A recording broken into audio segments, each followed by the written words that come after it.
Bonjour à toutes et à tous. Dans le cadre de la semaine de la presse de l'AEFE, notre établissement, le lycée international Alexandre Dumas, est heureux de participer pour la deuxième fois à ce grand direct. Nous sommes extrêmement honorés de la présence aujourd'hui de Monsieur Drarni, journaliste bien connu pour son engagement inconditionnel pour Reporters sans frontières, et qui a bien accepté aujourd'hui de répondre à quelques-unes de nos questions sur son parcours et son métier de journaliste qu'il exerce avec passion et dévouement. Alors, préparez-vous à découvrir des anecdotes fascinantes et des perspectives uniques sur le monde journalistique. Monsieur Drarni, bonjour à vous, merci d'avoir accepté notre invitation. Nous allons vous poser quelques questions. Premièrement, pouvez-vous nous expliquer généralement votre parcours? Bonjour Rehan, bonjour Soukaina, bonjour Wassim. Mon parcours, ce n'est pas moi qui ai choisi le journalisme, c'est le journalisme qui m'a choisi par hasard. Je suis journaliste depuis maintenant 18 ans, le temps passe vite. J'ai commencé en 2006. Je n'ai pas fait d'études de journalisme, j'ai fait des études de droit et de sciences politiques à l'université d'Alger. Et j'ai commencé dans la presse écrite. Je suis fier parce que la presse écrite est la plus grande école du journalisme. C'est là où on apprend à écrire. Je considère que tout journaliste doit vraiment commencer dans la presse écrite. J'ai travaillé pendant 2 ans dans un journal qui s'appelle La Tribune, puis dans un autre journal qui s'appelle Algérie News. Je travaillais dans le service international. Et après, je suis passé à la radio, d'abord Radio Algérie Internationale, puis la chaîne 3, puis la télévision. Donc j'ai eu un peu un processus idéal pour un journaliste, faire la presse écrite, puis passer par la radio et la télévision. Et même en arrivant à la télévision, je faisais les trois en même temps. Donc j'étais à Canal Algérie, puis à Dzeir TV, puis j'ai fini ma carrière audiovisuelle à Chorour en 2019. J'ai quitté Chorour 2 mois avant le début du Hirak, parce que je n'avais pas approuvé la décision à l'époque de la chaîne de soutenir un 5e mandat. Et c'était donc la fin de ma carrière audiovisuelle en 2019. Qu'appréciez-vous le plus dans votre fonction de journaliste ? Moi, le journal Liberté, qui est Feu Liberté, qui a disparu, avait un slogan qui pour moi résume vraiment le travail de journaliste, c'est le droit de savoir et le devoir d'informer. Moi, je considère qu'en tant que journaliste, je ressens ce devoir d'informer. Et quand on est journaliste, on l'est tout le temps. Dans le travail, on dort le travail, avec les amis, avec les collègues. D'ailleurs, plusieurs fois, quand je suis avec mes amis, on me dit « Arrête de te comporter comme journaliste », parce qu'on a toujours cette curiosité qui revient, cette envie de poser des questions, cette envie de savoir. Et on ressent aussi ce devoir d'informer. Même quand on est en vacances et qu'il se passe quelque chose, on est toujours tenté de filmer ou de prendre note pour pouvoir informer.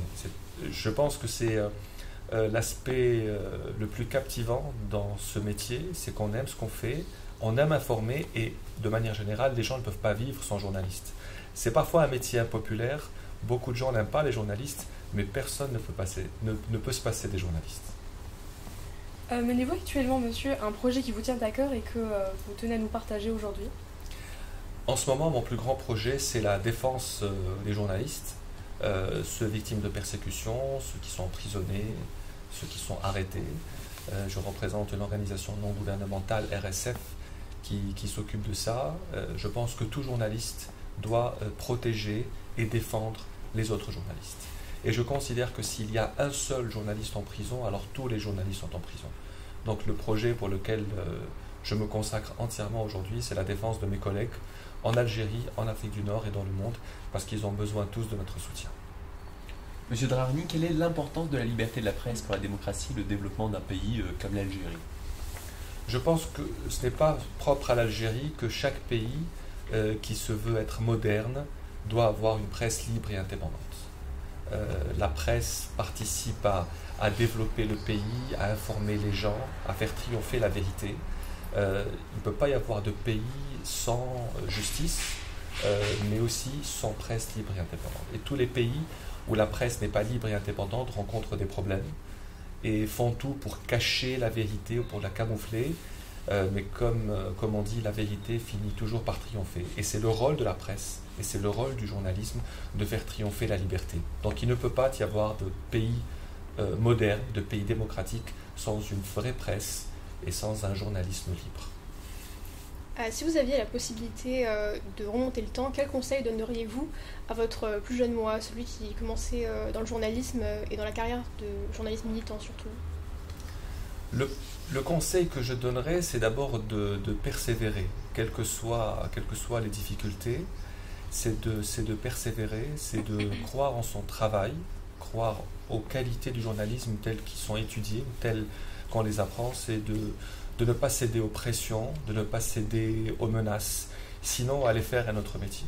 Parce que le métier de journaliste fait de vous souvent une victime susceptible de recevoir des menaces, d'être intimidé, de recevoir des pressions, que ce soit que vous soyez dans le domaine public ou privé. Il ne faut pas penser que c'est propre au public, c'est parfois beaucoup plus dans le domaine privé que dans le domaine public. C'est vraiment de rester attaché aux vrais principes qui font le journalisme, parce que derrière ça, derrière un article, moi je me rappelle un jour une personne m'a dit il faut que tu te rendes compte de ta responsabilité, de la responsabilité que tu as en disant quelque chose ou en l'écrivant, parce qu'il y a des millions de gens qui sont derrière, qui nous écoutent, qui nous regardent ou qui nous lisent.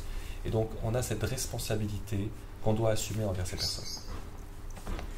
Quels sont les aspects les plus gratifiants de votre travail en tant que défenseur de la liberté de la presse? Et comment ces moments influencent-ils votre persévérance face à l'adversité? Les moments les plus gratifiants, c'était comme il y a une semaine, la libération d'un journaliste tunisien pour lequel on s'est beaucoup mobilisé, qui est en prison depuis 6 mois, qui a été condamné à 5 ans, juste pour avoir fait son travail de journaliste. Il a été victime d'une injustice en Tunisie, et quand il est libéré, c'est une immense joie qu'on ressent, de la même manière que lorsqu'il y a eu des journalistes qui ont été libérés en Algérie ou dans le monde. Beaucoup d'autres sont en prison, nous attendons leur libération avec impatience. C'est gratifiant de voir que d'abord on respecte ce métier, c'est gratifiant de voir qu'on ne met pas automatiquement les journalistes en prison parce qu'ils font leur travail. C'est un métier comme les autres, mais c'est un métier qui doit surtout être protégé parce que c'est un métier d'utilité publique. Quelle est votre opinion sur le rôle des médias alternatifs tels que les blogs et les podcasts dans la promotion de la liberté de la presse, et comment ces plateformes peuvent être mieux utilisées? Alors cette question, elle revient toujours parce que y a plein de gens qui considèrent que ces médias alternatifs ont remplacé le journalisme. D'une certaine manière, un jour dans un débat, il y a quelques années, j'étais avec une influenceuse et qui a dit oui, mais les gens s'informent chez nous et pas chez vous, les médias classiques. Mais après, quand le Hirak, par exemple, a commencé en 2019, pour s'informer, les gens ne vont pas voir les Instagrammeurs. Sur la guerre de Gaza, les gens ne vont pas voir les Instagrammeurs, ils vont vraiment voir... On revient toujours aux médias classiques lorsqu'ils sont sérieux et crédibles. Je pense que les médias alternatifs ont un rôle très important à jouer. D'ailleurs, nous-mêmes, on est obligés d'y être sur les réseaux sociaux pour informer les gens, parce qu'on sait que les gens s'informent par là.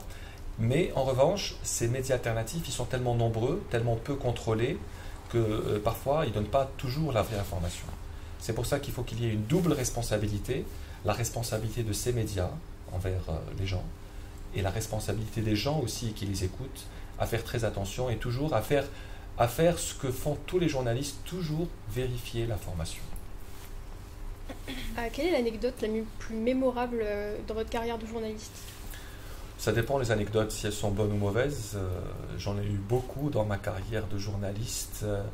Peut-être celle qui m'a le plus marqué, qui est un peu drôle et pas drôle à la fois, c'est quand en 2014, j'ai interviewé le Premier ministre et je l'ai interviewé avec beaucoup de liberté. Une question ne lui a pas plu, donc il s'est levé, il a jeté son micro, il m'a dit « Tu vas être une star, et ben tu vas voir ».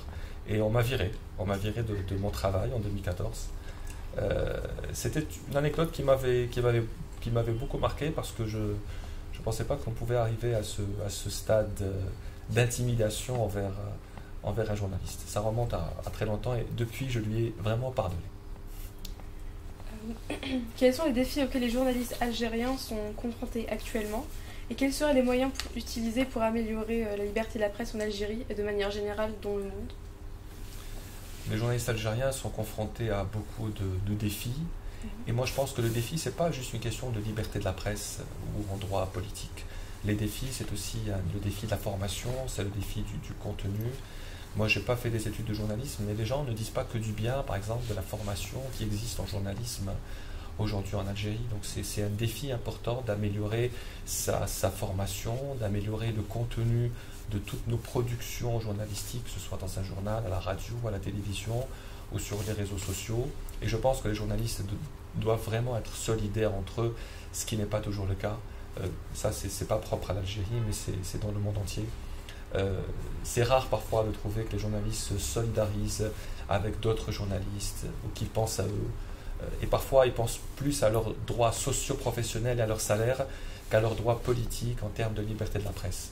Donc moi, si j'ai un conseil à donner aux journalistes, c'est vraiment d'être toujours soudés, toujours se solidariser entre eux. Merci.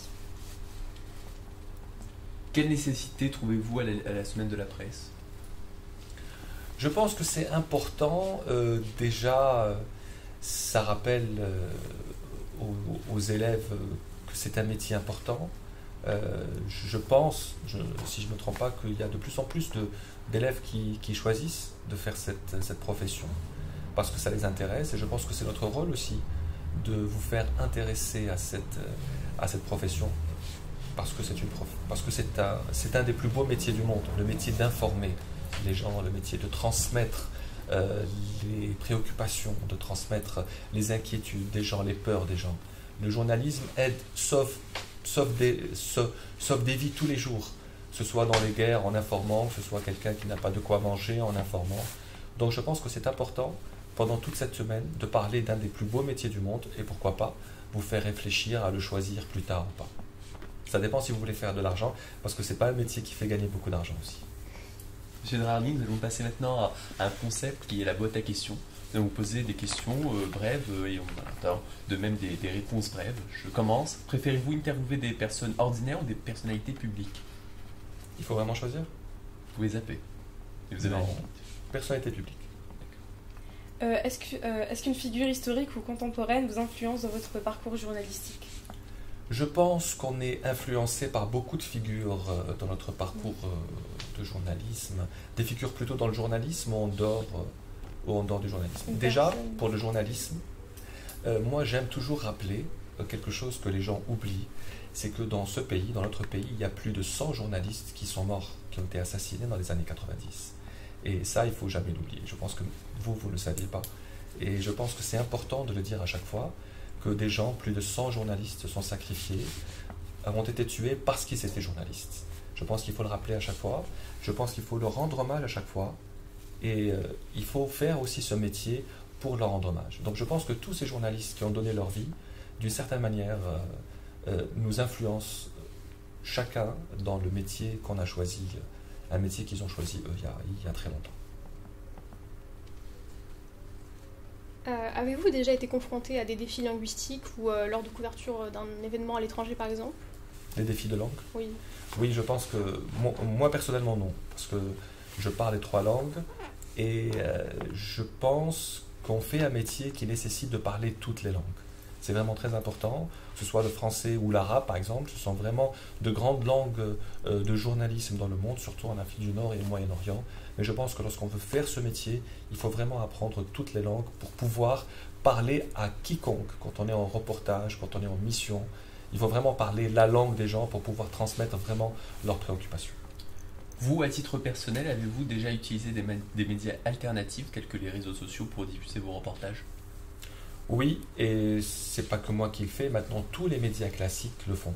Et les médias qui ne l'ont pas fait n'ont pas réussi leur transition numérique et sont un peu en train de tomber dans l'oubli. Les plus grands journaux dans le monde ont tous basculé sur les réseaux sociaux, les plus grandes chaînes de télévision aussi.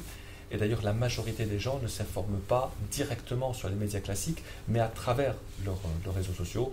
Je me suis adapté évidemment à ça pour pouvoir vraiment transmettre l'information complète. Avez-vous déjà eu l'occasion de réaliser des reportages dans des zones à haut risque? Ça dépend à haut risque. Vraiment, faire un reportage dans un bidonville, ça peut être à haut risque. Faire un reportage dans une guerre. Oui, moi j'ai couvert le conflit au Liban en 2006. J'étais correspondant, j'étais envoyé spécial du journal La Tribune.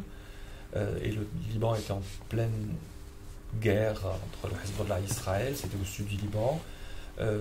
J'ai couvert aussi des événements à Ghardaya ici en 2014 et en 2015 lorsqu'il y a eu des affrontements. Et je profite pour rendre hommage, puisqu'on parle de théâtre de guerre, je profite pour rendre hommage à tous les journalistes palestiniens qui sont morts depuis le mois d'octobre. Plus de 100 journalistes palestiniens ont été assassinés. C'est le plus grand carnage commis contre les journalistes depuis que ce métier existe. depuis que le journalisme existe. Quelle est l'interview que vous avez menée et qui vous a le plus marqué durant votre carrière Il y a beaucoup d'interviews qui m'ont marqué, je dirais deux, principalement deux. La première, c'est en 2014, avec l'ancien Premier ministre Ahmadou Yahya, parce que c'était une personne impressionnante. Il est en prison aujourd'hui. C'était une personne impressionnante, avec très charismatique. C'est une interview qui s'est bien passée, où j'ai posé les questions que je voulais, et rien n'a été censuré, et ça m'a encore beaucoup plus étonné. Ça m'avait beaucoup marqué, parce que c'est la première fois, disons, que j'interviewe une personne de cette envergure. Mais celle qui m'a le plus marqué, je pense que c'est celle avec Emmanuel Macron en 2017. Pas parce que c'était Emmanuel Macron, mais parce que c'était la première fois qu'un haut responsable français reconnaît que la colonisation est un crime contre l'humanité. Et ça avait fait beaucoup de bruit à l'époque. Et je suis fier de cette interview parce qu'elle a relancé tout le débat sur la colonisation. Et plein de chercheurs et plein d'historiens se sont emparés de ce sujet et en ont beaucoup parlé. Est-ce que vous avez déjà utilisé des techniques d'infiltration pour obtenir des informations pour un reportage ? Je pense que quand on est en reportage et quand on veut obtenir l'information, je pense que, entre guillemets, tout est permis pour les journalistes. Même dire des mensonges, dissimuler leur identité. Et je pense que nous l'avons tous fait et que je pense que tout journaliste doit le faire. C'est pour ça que je respecte beaucoup, moi, les lanceurs d'alerte qui sont menacés, comme par exemple Edward Snowden aujourd'hui, qui ne peut plus revenir aux États-Unis parce qu'il a révélé une grande affaire sur ce que faisaient les Américains pendant la guerre en Irak. Donc il est recherché dans ce pays, comme Julian Assange, qui a révélé les câbles de Wikileaks. Les lanceurs d'alerte sont un peu les journalistes de demain et il faut leur rendre hommage parce qu'ils sont vraiment menacés partout où ils sont. Préférez-vous travailler sur des sujets controversés ou plutôt des sujets neutres ? Oui, plutôt controversés. D'ailleurs, mon émission sur ZTV s'appelait Controverse, c'est pas pour rien. Êtes-vous optimiste quant à l'avenir de la liberté de la presse en Algérie ? Je pense qu'il faut toujours être optimiste, même si parfois la situation ne s'y prête pas. Il faut toujours être optimiste sur l'avenir du journalisme parce que nous avons quand même de grands journalistes, qu'ils soient jeunes ou moins jeunes, parce que nous avons toujours été un pays de journalisme. Même pendant la révolution du 1er novembre, il y a eu beaucoup de journalistes qui ont activé pour l'indépendance. La création du journal Moudjahid en 1955, bien avant l'indépendance, qui avait aussi un rôle. Donc je pense que nous avons un flambeau qu'on doit porter. Est-ce que vous, M. Draghni, avez-vous déjà remporté un prix pour votre travail journalistique ? Oui, quelques-uns. Je pense qu'on ne remporte jamais assez de prix, mais oui. J'ai remporté un prix en 2019 qui a été décerné par les Assises du journalisme de Tours pour la couverture du Hirak, un autre prix en Espagne l'année dernière. Mais je considère que le plus grand prix qu'on peut recevoir, c'est vraiment la reconnaissance des gens pour notre métier. Et ça, par contre, ça n'a pas de prix. Enfin, pour finir, un avenir autre que le journalisme est-il envisageable pour vous ? Je pense que non. Parce que je suis journaliste et je ne sais pas faire autre chose. Ainsi, là est tout le but de la semaine de la presse que de souligner l'importance primordiale des médias et du journalisme au quotidien. La liberté de la presse est quant à elle une problématique intemporelle et pour laquelle il convient encore aujourd'hui de parler et d'écrire. Car comme le disait Thomas Jefferson, notre liberté dépend de la liberté de la presse et elle ne saurait être limitée sans être perdue. Donc nous vous remercions, M. Khaled Draghni, d'avoir répondu à nos questions et de faire subsister le journalisme aujourd'hui. Merci à vous. Merci. Merci.